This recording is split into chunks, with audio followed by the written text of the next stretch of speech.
Olá, meus amigos, muito boa tarde. Eu sou Antônio Martins Farias, eu sou contador, sou advogado, falo aqui de Santa Cruz do Capibaribe. Meu muito obrigado. Primeiro eu quero agradecer a Deus e a você, meu irmão, minha irmã, meu amigo, minha amiga, que tem dado seu like, que tem feito seus comentários. Meu muito obrigado. Se ainda não se inscreveu no meu canal, corre e se inscreva. Peça para um amigo, para uma amiga, para que até o final do ano eu ultrapasse os 1.000 inscritos. Muito obrigado. Obrigado aos 510 inscritos no canal. Obrigado aos 18 pessoas que viram meu último vídeo, que realmente não teve uma boa visualização. Eu não sei se foi o tema, se foi o título, mas não tem problema. Um dia a gente lá. Eu vou falar hoje assim do seguinte, eu deixo aqui o meu e-mail, meu telefone, caso queira entrar em contato comigo, fiquem à vontade. Hoje o título assim, o Brasil que não queremos, né? Eu acho que nós estamos vivendo num país que nós não queremos, que não serve mais para a gente.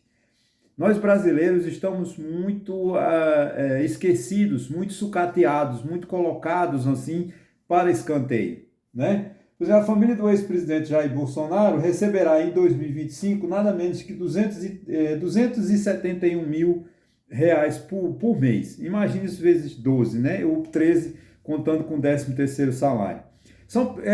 Ao político, não é só a família Bolsonaro que vive às custas do Estado, mas é que o Estado virou uma elite que só grandes, né, empresários, grandes políticos é que vivem, que se locupletam das benesses do Estado e o resto do povo esquecido. A quantidade de recursos que o Supremo Tribunal Federal, que o STJ, que os tribunais superiores, né, os juizados, os juízes, a Casa Civil, enfim, toda a estrutura do Estado muito cara, e um pouco serviço, ou quase nenhum serviço é prestado à comunidade, prestado à população. Isso é muito triste. Esse país que eu não quero. Eu quero um país mais justo, um país onde tenha recurso que realmente vá para o pobre, vá para a ponta do sistema, mas não chegue 56 centavos de cada 100 reais investido no pobre, só chega a ele 56 centavos. Isso que tem que acabar. E só acaba com boas políticas públicas, né? Outra questão que nós não queremos. Hoje, segundo os jornais, 100 mil imóveis, né, segundo o UOL, em São Paulo ainda estão sem luz. Há uma semana. Mas a Enel é culpada? Claro que é, gente. Mas é culpado também todas as estruturas de governo. Governo federal, governo municipal, governo estadual. Não tem que ficar colocando a culpa em um e no outro. A ANEEL é culpada, já devia ter sido rompido esse contrato, porque a agência de energia, a Agência Nacional de Energia, a ANEEL, devia fiscalizar, mas não fiscaliza por quê? Porque as agências reguladoras, quando elas foram criadas, foram com o propósito de fiscalizar, de multar, de aplicar, de ensinar, de dar subsídio, mas o governo do PT, que nunca apoiou as agências reguladoras, obviamente que o governo do PT nunca apoiou a reforma feita por Fernando Henrique Cardoso, e quer o quê? Fez das agências reguladoras, juntamente com Jair Bolsonaro, cabide de emprego. E entregaram as agências reguladoras a partidos políticos. Por exemplo, entregaram, me lembro, muito tempo atrás, entregaram ao PTB a Agência Nacional de Saúde. Né? Quem era o PTB? De Roberto Jefferson. E quem era o presidente da Agência Nacional de Saúde?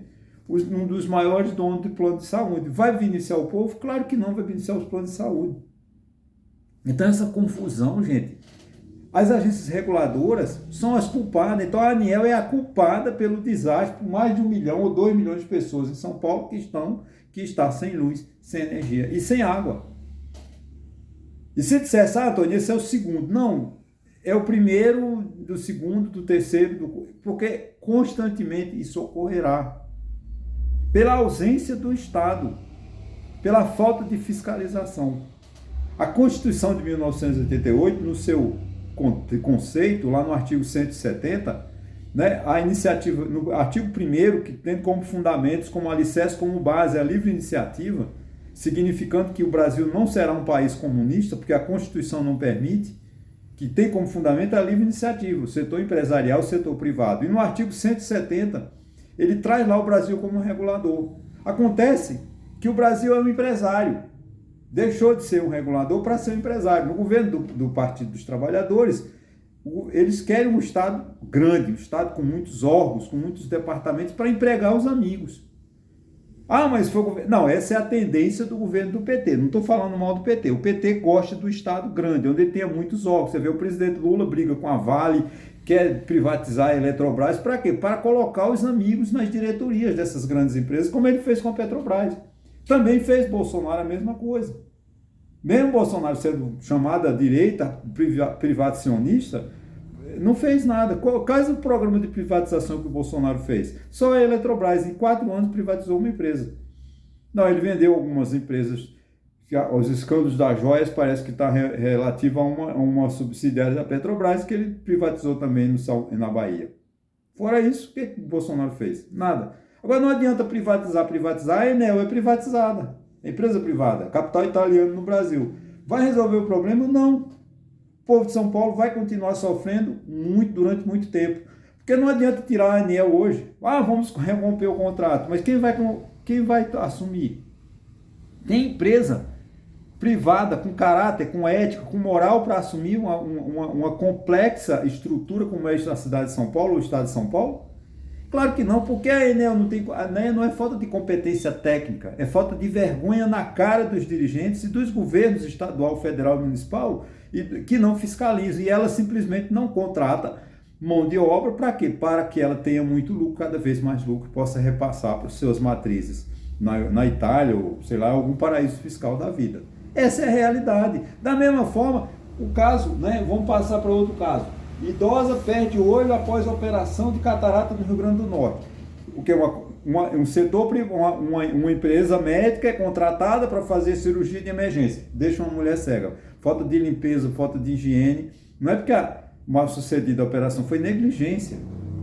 Outra coisa, pessoas são contaminadas com doenças que poderiam ser evitadas com exames simples. No Rio de Janeiro, o caso das pessoas que foram 6 pessoas contaminadas. Aí você olha para cima, vê quem? O governador. Olha para cima, vê quem? Um deputado. Olha para cima, você vê um senador que é o dono, o sobrinho, o tio, a da tia, o dono do laboratório é sobrinho da mulher, da prima, da mulher do deputado, do governador. Ah, privatizar a saúde do Rio de Janeiro. Vamos privatizar a saúde no Rio de Janeiro para melhorar a eficiência. Não melhora isso. Pessoas contaminadas, pessoas que não podem receber, elas adoeceram, elas sofriam de rim, problema renal ou problema cardíaco, mas elas não podem, o transplantado não pode receber o tratamento contra a AIDS.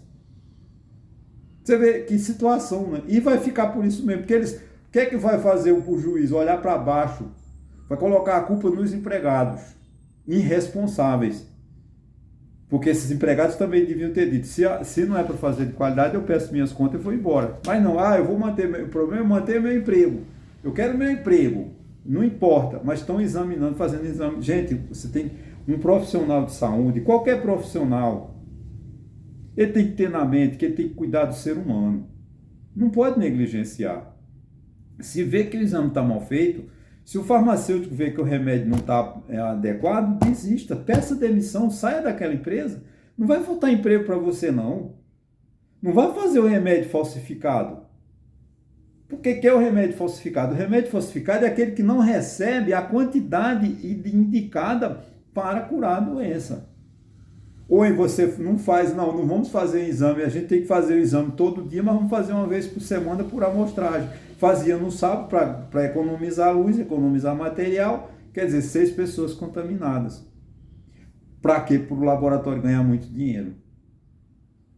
Por que só esse laboratório ganhou, gente? Porque tem um deputado que foi secretário de saúde, que é primo, é tio, não sei o quê. Se olhar para cima, chega ao governador, mas eles só vão olhar para baixo. Que vão pegar o quê? Só os irresponsáveis, os mais pobres. Infelizmente, é isso que acontece no Brasil. Né? O governo, você vê, nós estamos, desde janeiro de 2023, que teve aquele tentativa de golpe de Estado, onde os loucos, né, foram lá e quebraram o Palácio do Planalto, o Supremo Tribunal Federal e o Senado e a Câmara. Os pobres estão presos. condenados a 17 anos, 18 anos, ficaram 5, 6 anos presos. Ontem o ministro da Justiça mandou buscar os que fugiram para a Argentina. Ok, agora, e o Jair Bolsonaro, que foi o mentor desse golpe? Não adianta dissociar Jair Bolsonaro, porque Jair Bolsonaro foi o mentor do golpe, da tentativa de golpe, porque ele, quando perdeu a eleição, ele ficou em silêncio. Ele devia ter ido para a televisão, para o rádio, ter falado: gente, perdemos a eleição, no próximo evento de 2026 nós estaremos juntos lutando pelos meus ideais. Mas não, ele silenciou, enfurnou-se no Palácio da Alvorada, não falou para ninguém, quando apareceu falou 4 minutos e sempre soube com ideia. O vice-candidato a vice-presidência: tenham paciência, que ainda vai acontecer. Quer dizer, o Bolsonaro devia ter desestimulado aquelas pessoas a ficarem em frente aos quartéis pedindo golpe de Estado. Então não adianta dizer que Bolsonaro não... Agora, Bolsonaro vai ser preso? Eu não tenho a esperança. Por quê? Porque Bolsonaro está no tapete, está no palácio, está no segundo andar, não está no térreo. O térreo vai preso. Porque no Brasil, a justiça é feita para o pobre, para punir o pobre, mas não o rico. O rico tem grandes advogados, o rico tem amigos, tem os indicados. Quantos ministros o Bolsonaro botou em um ministério tal? Então, vão protelar, daqui a 2, 3 anos ninguém lembra mais dos crimes que o Bolsonaro cometeu. Mas aqueles pobres que injustamente estão lá, eles não estão injustos, tá, gente? Eles cometeram o crime, tem que ser preso. Eles destruíram o patrimônio da humanidade, eles destruíram o patrimônio do povo brasileiro. Então eles têm que estar presos, eles têm que cumprir pena. Agora, o Bolsonaro também devia ser preso, mas não vai porque é rico. Porque no Brasil só prende pobre. Essa é a grande verdade. Então é esse país que eu não quero. Talvez por isso que o meu vídeo tem tanta pouca visualização, porque ninguém quer mais. Quer ficar aplaudindo uma Dailon da vida, aquela mulher famosa que ficou rica com o jogo do bicho, foi presa, e as pessoas foram para frente do presídio pedir para ela soltar. Gente, se ela foi presa, porque tem nos autos fundamentos que o juiz não decidiu porque quis a prisão da famosa. Ele prendeu porque tem nos autos evidências que ela estava cometendo crime. E ela se sentiu tão poderosa que ela mesmo como advogada, ela devia saber que quando ela assinou o contrato lá, o acordo, quando ela assinou, e a proibiram de falar nas redes sociais, ela não devia ter feito. O que ela fez? A primeira coisa que ela fez foi entrar nas redes sociais, desafiando o Poder Judiciário, porque ela é tão rica, ela é tão poderosa, que não tem justiça. Porque o Brasil não aceita que o pobre tenha direitos. O pobre só tem direito à prisão, à fome, à falta de saúde, à falta de educação, mas o rico tinha todos os privilégios. É só você ver o que aconteceu há poucos dias atrás, menos de um mês, né? A questão do X, a rede social do Elon Musk. Ele desrespeitou as regras no Brasil, ele fechou a representação, e a lei ditando no Código Civil, que toda empresa estrangeira tem que ter um representante legal registrado na junta comercial. É lei. Não adianta o Elon Musk dizer que ele fecha o escritório, demite todo mundo e fica funcionando no Brasil de forma irregular. Aí quando o ministro da Justiça manda suspender, todo mundo fica contra o ministro. Porque o ministro é um ditador, porque o ministro... Não, gente. Foi certo o que o ministro fez. Proibir que Elon Musk funcionasse no Brasil sem cumprir as regras. Mas o povo ficou contra. O STF comete muitos erros. Muitos erros. Porque ele tem um viés, já tem lamentavelmente um viés político. Mas quando ele cobrou de Elon Musk, ele cobrou certo. Da mesma forma está cobrando o ministro Dino, né? Quando exige que as emendas PIX e as emendas parlamentares, né, vamos dizer assim, sejam transparentes. Gente, a lei exige que dinheiro público tem que ser gasto de acordo com o princípio, lá no artigo 37, publicidade, impessoalidade, legalidade. Como é que você pode admitir que os deputados que fazem as leis, que votam as leis, que têm que cumprir as leis, querem mandar dinheiro por debaixo dos panos ocultos para que prefeitos e vereadores se locupletem, mantenham base... eleitoral deles. Não sou contra, e nós não somos contra a emenda parlamentares. Nós somos contra as falcatruas. E eu aqui, a gente tem que trabalhar esse ano, para o ano que vem, para 2026, para 2028, essa questão das emendas parlamentares. Porque o índice de prefeitos reeleitos, por causa das emendas parlamentares, é uma compra de voto. O dinheiro público, que é o do fundo eleitoral, as leis das emendas parlamentares, estão servindo para compras de voto. Quer dizer, o que acontece? Só são eleitos quem já está na panelinha. Não tem um vereador novo. Você vê o índice de novos vereadores. Em Taquaritinga do Norte, eu acho que se tem um ou dois. Dos 11, acho que tem 2 que são a primeira vez. 9 foram reeleitos.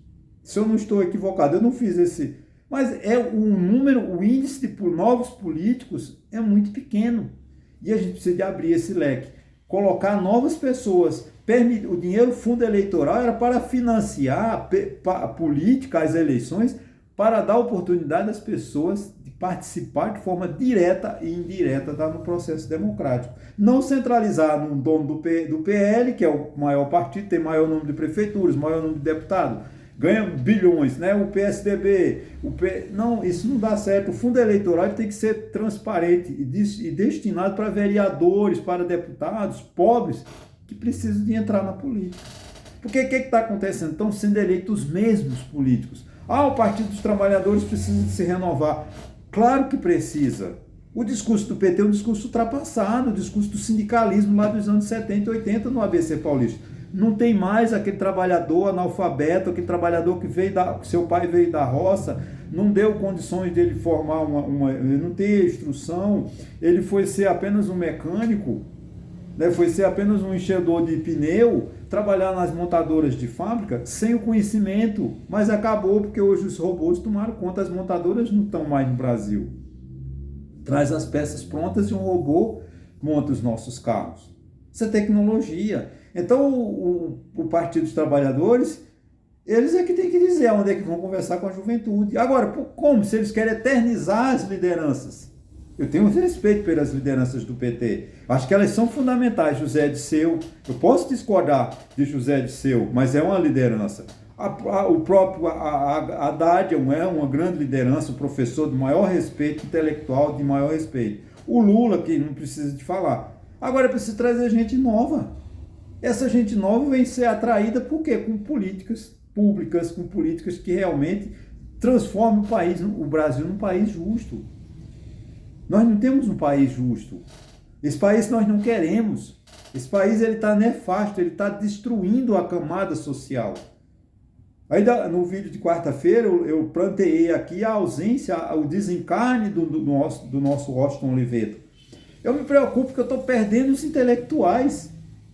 O Brasil perde o intelectual e não repõe, porque não tem mais uma boa educação, não tem mais uma faculdade pública, não tem mais que pense a sociedade, não tem mais. Nós não vamos ter daqui a 20, 30 anos, então vamos lembrar de quem? Hoje nós lembramos de Washington Oliveto, nós lembramos de Gilberto Freire, nós lembramos de Darcy Ribeiro, nós lembramos ainda de alguns, né? De Anísio Teixeira, né? Mas daqui...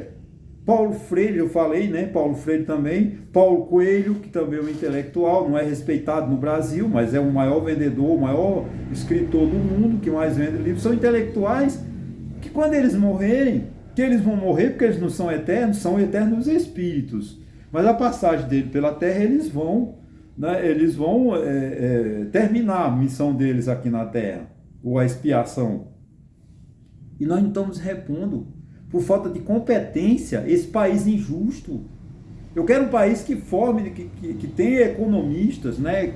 Como tivemos aqui, que é nordestino, paraibano, como o próprio José Américo. Eu não estou lembrando do economista que foi que fundou no Chile, né? Foi um ministro do governo Sarney. Desculpa, eu não estou lembrando, acontece, né? Mas é um grande economista. Celso Furtado, lembrei. Nossos intelectuais, agora falando de Vidas Secas, né? Graciliano Ramos, de um poeta famoso como Carlos Drummond de Andrade, nós não teremos. Isso é fracasso do país, é a falência do Estado. Porque não tem formação econômica, não tem formação educacional, não tem formação de cultura. Qual é a nossa música? Nós não temos hoje uma música sertanejo nojento que não quer dizer nada. Isso não vai ser esses homens ricos, bilionários, cheios de aviões. Mas a música dele vão ficar com... Quem vai lembrar da música desses famosos de hoje? Ninguém. Agora a gente ainda lembra de Luiz Gonzaga, de Jackson do Pandeiro, de Roberto Carlos, falando de James Taylor, falando de Frank Sinatra, falando dos Beatles. São músicas que ficaram. Nós não temos mais porque o Brasil perdeu o caminho. O Brasil, eu me lembro de um professor, vou encerrar, de um professor numa palestra na minha faculdade em Brasília, ele dizia, o Brasil, isso em 89, ele dizia, o Brasil está numa encruzilhada que tem uma entrada para a direita e para a esquerda, o Brasil não sabe para que caminho. O Brasil não sabe que caminho quer. O Brasil não tem futuro. Os políticos tiraram o futuro do Brasil. Os políticos se afastaram. Os políticos viraram as costas para o povo brasileiro. Hoje eles não sabem se o Brasil vai para a esquerda ou se o Brasil vai para a direita. Eles não querem seguir. O Brasil estão tirando o futuro do Brasil. E quando tira a educação, acaba com o futuro. E o que está acontecendo no nosso país? É o extermínio da educação. E aí não tem país que nós queremos. Esse não é o país. O Brasil hoje não é o Brasil que nós queremos. Olha, gente, já ocupei o tempo demais de vocês. Meu muito obrigado. Vamos refletir, porque não é possível que a gente aguente tanta desordem, tanta desorganização e tanta falta de amor pelo nosso país. A gente precisa de amar esse nosso país, mas amar de uma forma coerente, de uma forma honesta, não dessa forma mesquinha, medíocre que nós temos, ok? Muito obrigado e até a próxima.